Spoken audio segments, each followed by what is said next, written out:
Now, Action 10 Chief Meteorologist Sharon Ray with your Doppler 10 weather forecast.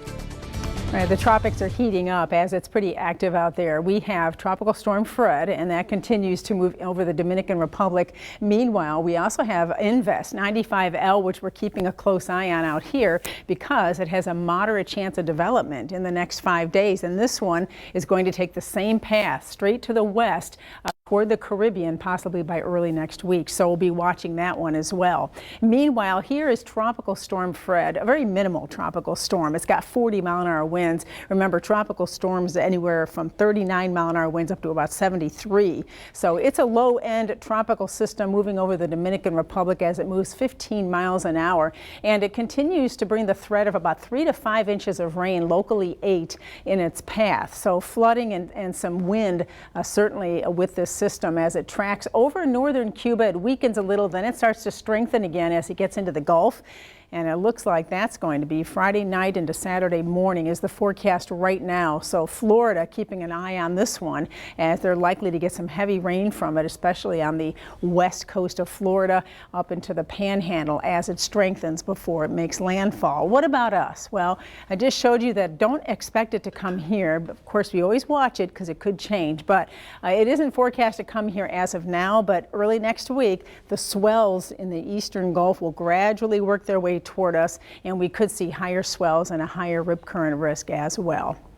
All right, well, today turned out to be another hot, quiet day here in the coastal bend. This is a look at sunrise this morning at Kingsville.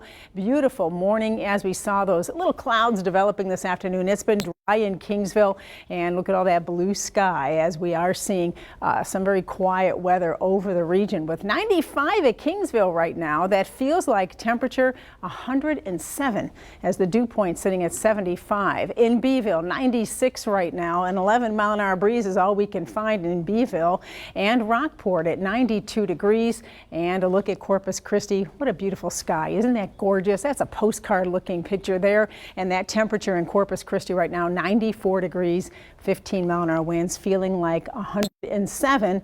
Will gradually cool down this evening back into those 80s, but you can see it does look pretty dry, although there is a shower that's approaching the coast right now. One little shower right there. You see it? It's actually getting ready to move on to Padre Island.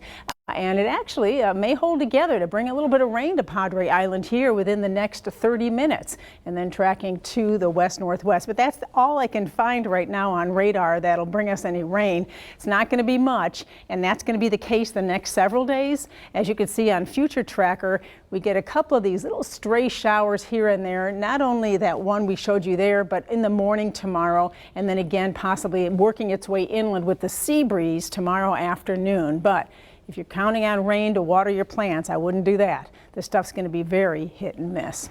All right, temperatures hot and sticky again tomorrow, a lot like they were today. Upper 90s inland, 94 Corpus Christi, 90 near Aransas Pass, and the feels like temperatures still up there in the triple digits, 105 to 110 tomorrow. The winds are coming down. It's going to be a much lighter winds the next few days, meaning better fishing and boating conditions with smoother bays out there later on in the week. All right, water vapor satellite. We do have some of this water vapor moving toward us. That's increasing. And that's why, as you look at the 7-day forecast, you'll see that stray shower chance each day with the heat indices up to 110. Steamy weather continues.